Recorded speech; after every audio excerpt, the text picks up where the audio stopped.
আমার দেখা এবারই সর্বোচ্চ মহিষ এখানে উঠেছে। যাই হোক, আবার চাস্তো ভাই, যাই হোক, ওই দুজনে আমরা এসেছি এই জায়গায়। এই গরুটি কিনে নিয়েছে ৭৫,০০০ টাকা দাম দিয়ে, তুলনামূলকভাবে সস্তা বলাই চলে।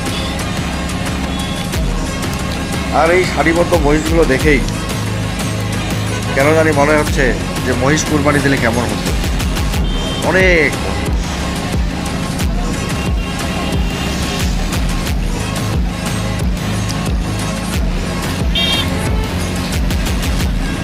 আর ক্রেতাও কিন্তু আছে মোটামুটি, তবে গরুর তুলনায়, ছাগলের তুলনায় মহিষের কিন্তু ক্রেতা কম। আমি ছাগলের বাজারটা আপনাদের দেখাতে পারিনি, কেন? কারণ হলো ছাগলের বাজারটা ঠিক গরুর পাশে বসেছে এবং সেখানেও প্রচণ্ড পরিমাণে কাদার জন্য আমি ওটা দেখাতে পারবো না।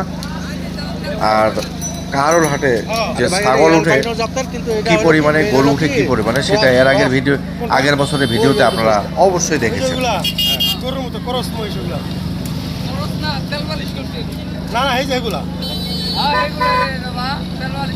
আরে এইটার কথা কইতাছি,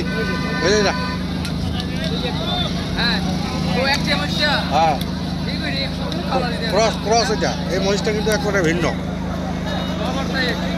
এটা অস্ট্রেলিয়া। এই মহিষটি ঠিক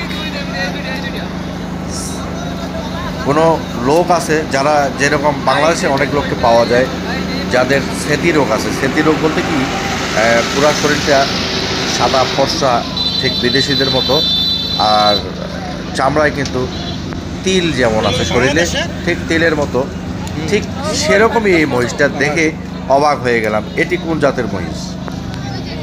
আপনারা কেউ যদি জেনে থাকেন অবশ্যই কমেন্ট করে জানাবেন।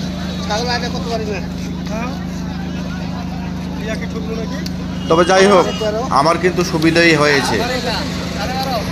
এই ভিডিওটি যখন করি আমি কিন্তু ব্রিজের উপর ছিলাম। এই যে তারা একটি ছাগল কিনে নিয়ে যাচ্ছে, এই ভিডিওটি আমি যখন করি আমি কিন্তু ব্রিজের উপর থেকে ভিডিওটি করেছি, তাই ভিডিওটি হয়েছে ঠিক ড্রোন শটের মতো।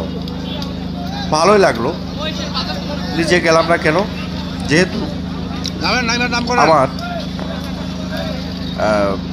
নিচে যাওয়ার অপশন কিন্তু এখানে একটু দূর দিয়ে ঘুরে আসতে হবে, সে কারণে নিচে গেলাম না। অনেক মহিষ উঠছে কিন্তু আজকে।